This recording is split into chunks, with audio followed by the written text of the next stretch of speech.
What's going on, guys? Today's video is going to be about how I'm investing $10 million. It's going to look like this. Go and try your luck, test me in again, we let it rain. It's going to be a lot of fun. Let's go.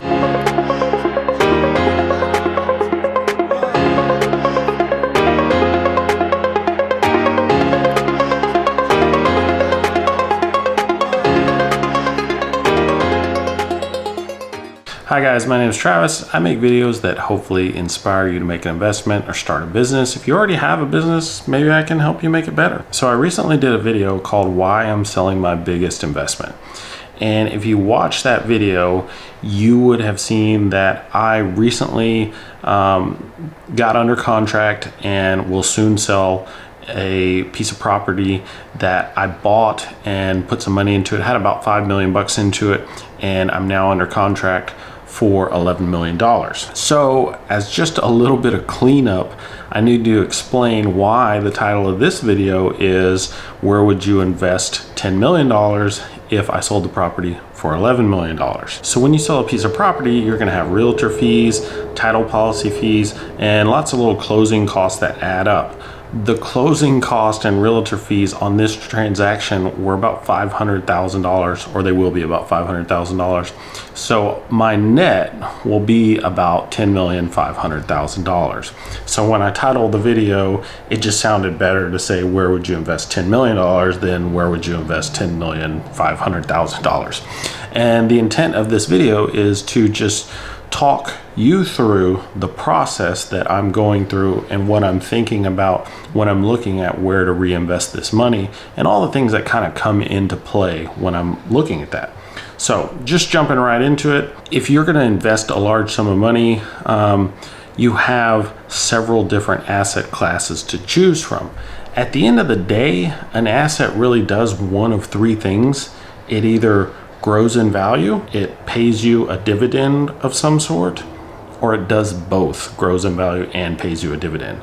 The investment criteria that I'm working off of here is I want to find an investment that is low risk, that will pay me a reasonable dividend because I want cash flow. As I said in the previous video, the whole point of me doing this is to basically live off the cash flow and have a little bit extra to reinvest, but ultimately I'll be able to just keep reinvesting what my companies make back into my companies and growing those over time. So it has to be safe and it has to pay cash flow. That's going to rule out things like buying a piece of property and holding it, something like that, right? So just jumping right in. You see the drippy, I'm fitted up. So one thing I could do, and when you're trying to deploy like a lot of money, is make loans like a bank. The problem with this is going to sound funny, but I really don't have enough money.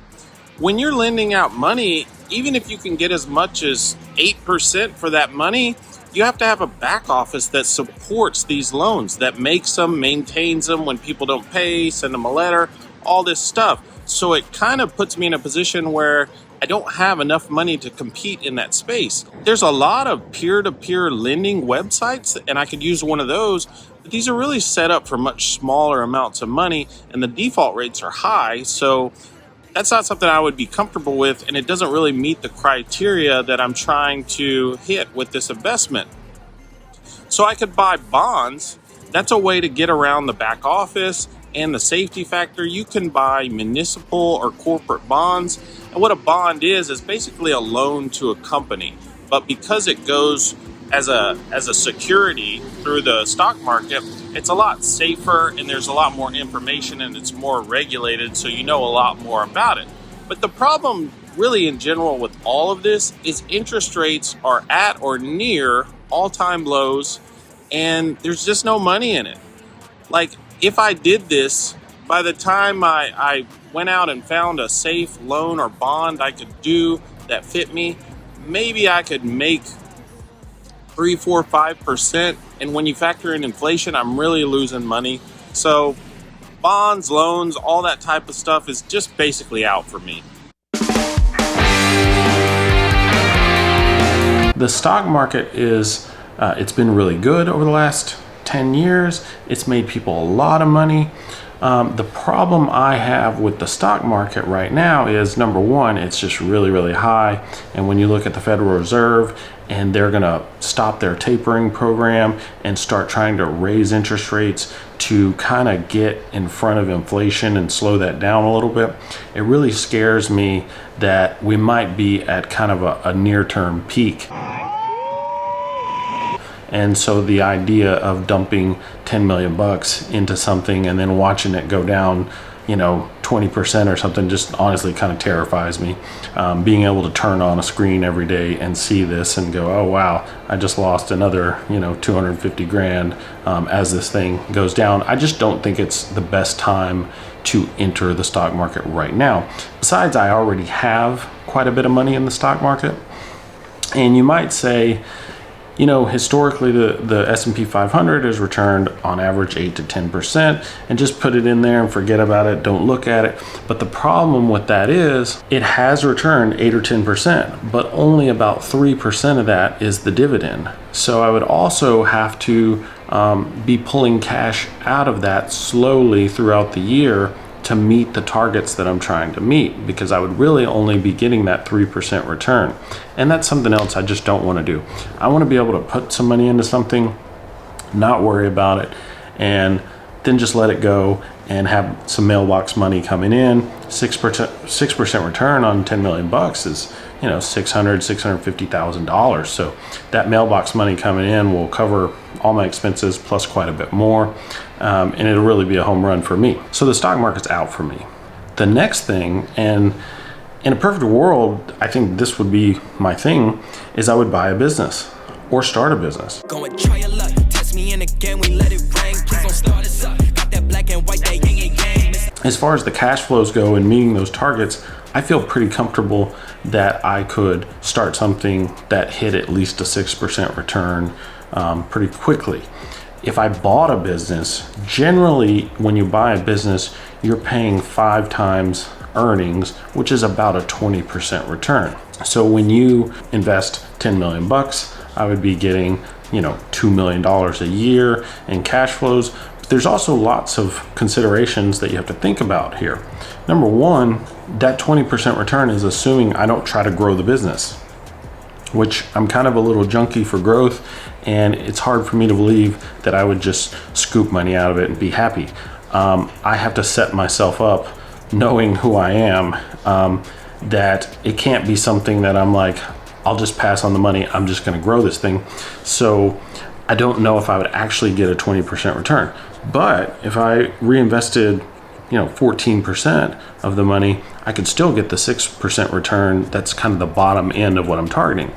But the other problem, and what makes it hard for me to swallow buying a business, is the time factor. I already own a few businesses, and there's only so many hours in the day. And I have YouTube, right? Which I fully intend to keep on doing. So if I bought another business, it would be a huge time suck. Right now, I just started the scrap metal thing. I think that's going to go really well. So the thought of buying a business is incredibly overwhelming.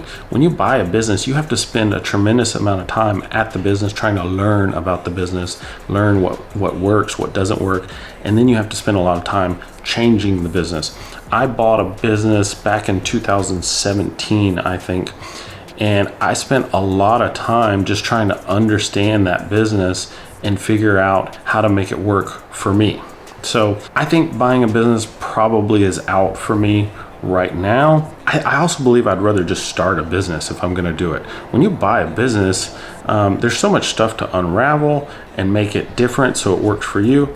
And you're also paying a premium, as opposed to if you just started something. Like I'm starting the scrap metal thing up. I think I'll probably have like $400,000 in it by the time I get going. And I think it can make me $200,000 a year. That's a huge return on my investment. And it's not a huge investment in relation to if I went out and bought a scrap metal business, So for me, I think it's just better to start businesses. And I'm good at it, right? So why wouldn't I? So if I'm not going to buy bonds or make loans, I'm not going to put it in the stock market, and I'm not going to buy a business, what am I going to do with this money? I'm going to buy cryptocurrency.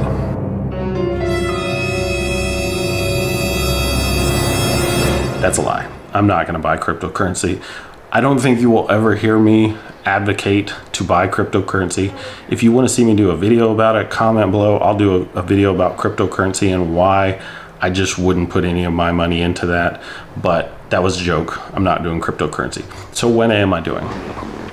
I'm going to roll that money into commercial real estate. If I put $10.5 million into a strip mall or something like that, maybe apartments, I can get about a 6 to 7% return on that money. There's also some tax benefits to rolling it into real estate. I'm going to do another video about this, but there's a thing called the 1031 exchange where when I sell an investment property and I buy another investment property, I essentially pay 0 taxes to trade the one property for the other. So you tell me, did I miss anything? Is there something that you would invest in that I just completely skipped over? Drop me a comment and let me know what you would invest $10 million in. And there's gonna be quite a few videos that are just about me reinvesting in different things. I think it's gonna be a lot of fun. If you like these videos, I'm gonna put another one up right here, and I'll see you in the next one.